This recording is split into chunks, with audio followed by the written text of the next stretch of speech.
understand that inflammation is not just singular to a spot. It can. Right. Inflammation typically is systemic. So your entire body can be experiencing inflammation, or certain areas could be feeling it more than others. For instance, if you have Crohn's or something to do with the gut, you're going to be feeling more bloating, more inflammation there, possibly constipation, possibly diarrhea. You're also going to be having inflammatory issues in your joints. Number one inflammatory marker I look at when we're looking at labs is the CRP HS, and that will tell me cardiac risk protein, but also overall inflammation. And then we also look at the Western.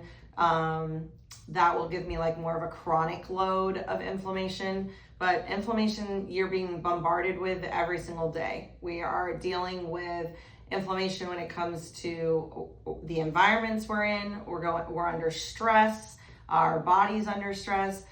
It's the underlying marker. If you have a viral load, if you've had a lot of viruses throughout your life, that is an underlying stressor for your immune system. So the more chronic load, the harder it is for your body to function. So we're always looking at how to reduce the chronic load and give you lifestyle tips to help. One of my healthier things that people think they're doing is cooking with extra virgin olive oil. Extra virgin olive oil doesn't do well with heat. It should be put on foods, not cooked for foods. So I always tell people that's one quick way to start dropping inflammation right away. Top 5 inflammatory markers that or things that we do in life that cause inflammation. A lot of it has to do with what we're eating. I've had people do their food allergy tests and come back and say, oh, I eat that every day. No wonder I'm inflamed. No wonder I'm having digestive issues. No wonder my skin's breaking out. No wonder my body is under fire. So inflammation is the underlying component for all disease. So all of us should be having goals to reduce our inflammation. Reducing sugar intake is number 1. Making sure your vitamin D levels are up to optimal standards. Vitamin D controls a lot of inflammation. And a lot of Americans think if they're out in the sun, they're getting vitamin D. But if their body is not producing vitamin D, it cannot convert to the D3. So that sun factor is not really there. And not everyone lives in Florida, so we're not all getting sun every day. And how many people actually go outside? Yeah, we're under fluorescent lights all the time. We're inside all the time because the heat is so much. So infrared saunas are great for options to reduce inflammation. We use the soft wave to target areas of inflammation to kind of bring that down, get range of motion again. But if you're not actively seeking a low inflammatory diet, that is going to always be occurring in your body. I can work on the outside, but we got to work on the inside. True care is inside out. So we've got to look at reducing our sugars. Dairy has a lot of sugar in it. So dairy is inflammatory, sugar is inflammatory. Gluten is inflammatory. GMO products that your body just cannot digest because it's a foreign body, that's going to cause inflammation. Being in moldy environments can start causing issues with inflammation. Moldy environments in Florida is pretty hard to avoid. Are you able to methylate that mold out of your body?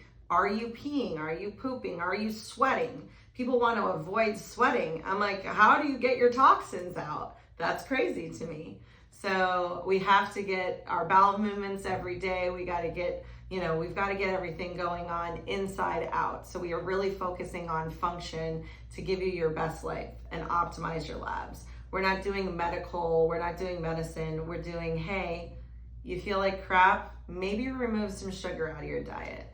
Sugar is hidden in dips and beverages and in sauces. So you could be like, oh, I eat vegetables and meat, but are you drenching it with hollandaise sauce? Are we putting different things and them adding up? Little dips of ranch, dips of Chick-fil-A sauce, seed oils, super inflammatory. When you say seed oils, people don't even know what seed oils are. So if you are out and about, most likely they're using canola oil, vegetable oils, cheap oils. Those are oils that you could run your car with that are not supposed to be eaten.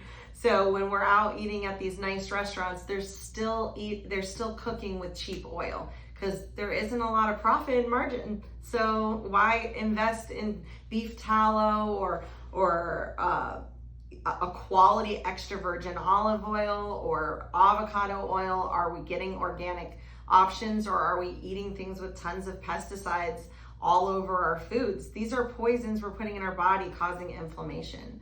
So please just take some time, do some research, get to an anti-inflammatory diet.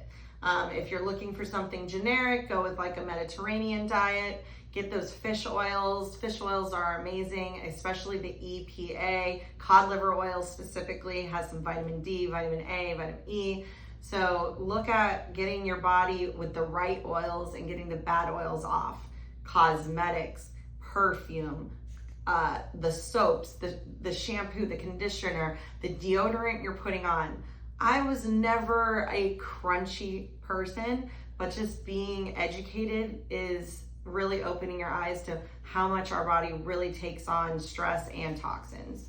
So inflammation talk is going to be at August 8th between 10 a.m. to 12. I'll be digging deeper. It's about a 20-minute talk, but we're going to talk about how we can start reducing inflammation and get some function back. A lot of the times people think it's a tendon, but really it could be your food. So hope that helped. And end.